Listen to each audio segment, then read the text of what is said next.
We see President Trump now approaching the podium at the Pentagon. Let's listen. Thank you very much. Thank you very much. Before we begin, let me express the horror and grief so many Americans at the heinous assassination of Charlie Kirk have felt. Charlie was a giant of his generation, a champion of liberty, and an inspiration to millions and millions of people. Our prayers are with his wonderful wife, Eric, and his beautiful children. Fantastic people they are. We miss him greatly, yet I have no doubt that Charlie's voice and the courage he put into the hearts of countless people, especially young people, will live on. I'm pleased to announce that I will soon be awarding Charlie Kirk posthumously the Presidential Medal of Freedom. The date of the ceremony will be announced, and I can only guarantee you one thing, that we will have a very big crowd, very, very big. Thank you, my fellow Americans. 84 years ago this morning, the banks of the Potomac were filled with the clamor of construction workers who broke ground on the building now known as the Pentagon on September 11th, 1941. At the time, it was the biggest building ever built. From that moment forward, this structure stood as a monument to American strength, power, and cherished American freedom. Exactly 6 decades later, on September 11th, 2001, those same walls, built with the sweat and muscle, blood of our parents and grandparents, were scarred by flame and shaken by terror as our country came face to face with pure evil. On that fateful day, savage monsters attacked the very symbols of our civilization. Yet here in Virginia and in New York and in the skies over Pennsylvania, Americans did not hesitate. They stood on their feet and they showed the world that we will never yield, we will never bend, we will never give up, and our great American flag will never, ever fail. That terrible morning 24 years ago, time itself stood still. The laughter of school children fell silent. The rush of our traffic came to an absolute halt.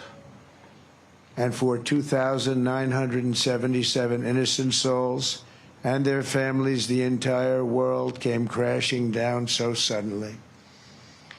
In the quarter of a century since those acts of mass murder, 9/11 family members have felt the weight of missed birthdays and empty bedrooms, journals left unfinished, and dreams left unfulfilled. To every member that still feels a void every day of your lives, the First Lady and I unite with you in sorrow. And today, as one nation, we renew our sacred vow that we will never forget September 11th, 2001. Amid the horror of that morning, some used cell phones and office lines to whisper their final words to those who mattered most. They whispered indeed. At 8:59 a.m. aboard United Flight 175, Brian Sweeney called his wife, Julie. He told her, "Do good, go have good times. I totally love you. I'll see you again. I'll meet you up there." 4 minutes later, his plane hit the south tower of the World Trade Center. At 9:12 a.m. aboard American Airlines Flight 77, Renee May called her mom. Just the day before, Renee had learned that she was 7 weeks pregnant, but she never got the chance to share the news. She simply said, "I love you, Mom." 25 minutes later, Renee's plane struck the Pentagon. So violent, a strike it was. At 9:53 a.m. aboard United Flight 93, Elizabeth Waineo called her stepmom. They're getting ready to break into the cockpit. What do? I love you so much. They're going to break in. 10 minutes later, Flight 93 ended in the hallowed field near Shanksville, Pennsylvania. At 10:25 a.m., Tom McGinnis was trapped on the 92nd floor of the North Tower when he told his wonderful wife, Elena, on the phone, there are people jumping from the floors above us. If we get out of here, it'll be a total miracle. I love you, darling. Take care of Caitlin, beautiful daughter. 3 minutes later, the tower fell. Out of the ash, we witnessed the awesome power of that incredible love. We've seen it rise again. Out of the wreckage, we watched unbelievable courage suddenly take form. And out of the darkness, we saw the timeless truth of American character shine for the world to see. In America, we take blows, but we never buckle. We bleed, but we do not bow. And we defy the fear, endure the flames, and emerge from the crucible of every hardship stronger, prouder, and greater than ever before. Last year, we were a dead country. Now we have the hottest country anywhere in the world. In New York, there were heroes like Chuck Costello, a 46-year-old elevator mechanic and a member of the Knights of Columbus. He selflessly ran into the World Trade Center to free people trapped in the elevators. His body was not found until the following January, deep under the debris. While going through his belongings, Chuck's widow, Mary, a phenomenal woman, discovered a personal prayer written in his own words, "Help me to light the way for those in the dark, and when I enter the darkness, let me not panic, but patiently wait to remember the light." Beautiful words. When the time came, Chuck ran boldly into the darkness of hell on earth, and now he shines in the light of heaven above. We remember him this morning. That day we learned that the American heroic spirit was all around us. We saw it in the police officers, the great firefighters, the service members here at the Pentagon, and in the hearts of every American who answered history's call. One such hero was Army Sergeant First Class Steve Workman, who was on the edge of the impact zone when this incredible Pentagon was hit. He was right there. After leading hundreds of people to escape routes, Steve turned back and plunged into the inferno itself. Pushing through the debris, he came upon a severely burned Navy lieutenant, the only survivor from the Navy Command Center. Only one. The wounded lieutenant looked into Steve's soul and said, "Don't let me die." Steve replied, "I won't. I've got you. Just hang on." He wheeled the lieutenant out of the wreckage on the back of a maintenance cart before getting in the ambulance and taking him to Walter Reed Hospital. That man Steve saved, Lieutenant Kevin Schaefer, went on to join the elite team of CIA operatives who located Osama bin Laden. Steve, you're an American hero. We appreciate it. We appreciate what you've gone through.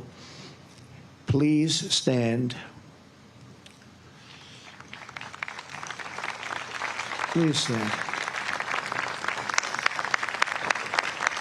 Where are you? Oh, good-looking man. You're a good-looking guy. You remember that day.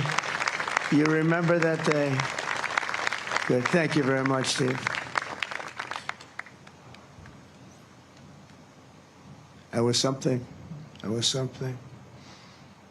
In the years that followed, America's warriors avenged our fallen and sent an unmistakable message to every enemy around the world.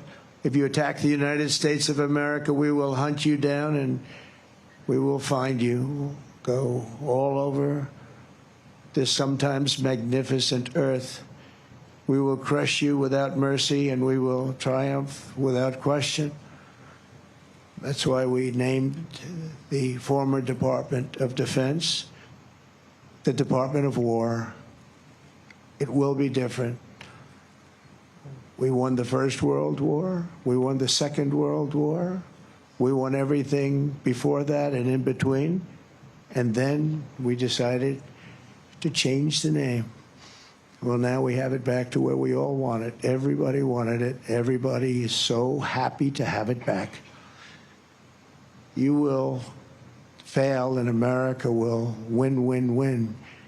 The enemy will always fail. 24 years have passed since that Tuesday morning in September, and an entire generation of Americans have come of age in a totally different world. While they cannot remember the agony of that day, they are carrying on the legacy of those who lost. Around 8:30 a.m. on the morning of the attacks, Army Lieutenant Colonel Kip Taylor sent an email to his friends and family describing the joys of fatherhood and his excitement for the upcoming birth of his unborn son.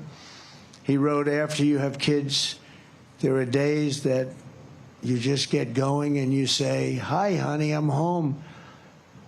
What we do until that moment pales in comparison, but just that little statement, 'Hi, honey,' so American, so beautiful.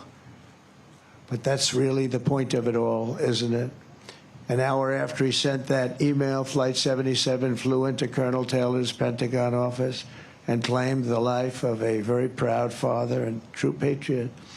6 weeks later, on October 25th, 2001, Colonel Taylor's son, Luke, was born. Luke then tragically lost his mom to cancer when he was just 2 years old, leaving him to be raised by his father's brother.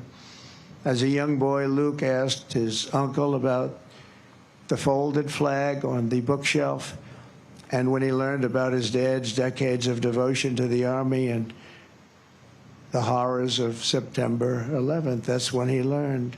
Luke carried that memory with him and joined the ROTC as a college freshman. He graduated just last year, and I'm pleased to say he is with us today as a second lieutenant and doing very well. He's rising quickly in the infantry, preparing for Army Ranger School.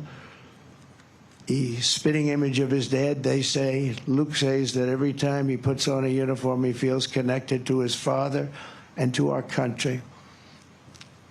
But it was a father he never knew. Luke, your parents are together in heaven, and they could not be prouder of the man that they have produced. They produced you. Those two great people produced you. Luke, please stand.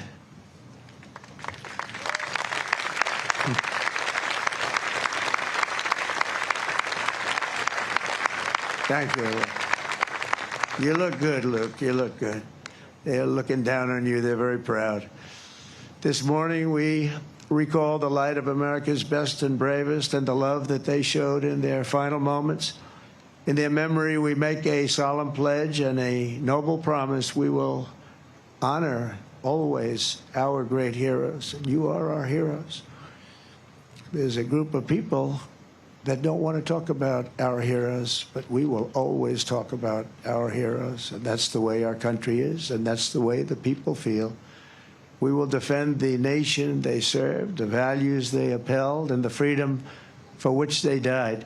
We will support our troops, we will protect our families, and we will preserve the American way of life for every future generation. We will build taller, grow stronger, fight harder, and soar higher. And together we will go forward as one people with one heart, one fate, one flag, and one glorious destiny under Almighty God. May God bless the memories of those who died and the heroes who fought and the soldiers who still stand watch. May God bless the United States of America. Thank you very much. Thank you. Thank you.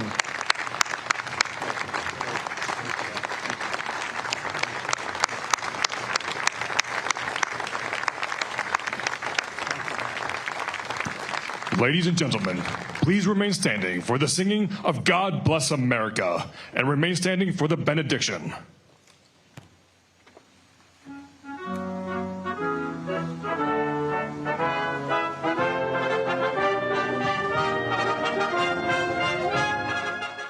All right, you've been listening to President Trump speaking at the Pentagon 9/11 memorial ceremony. He began his speech by honoring Charlie Kirk, saying that he would be awarding Charlie Kirk the Presidential Medal of Freedom. It is the nation's highest civilian honor a president can bestow on a citizen of this country.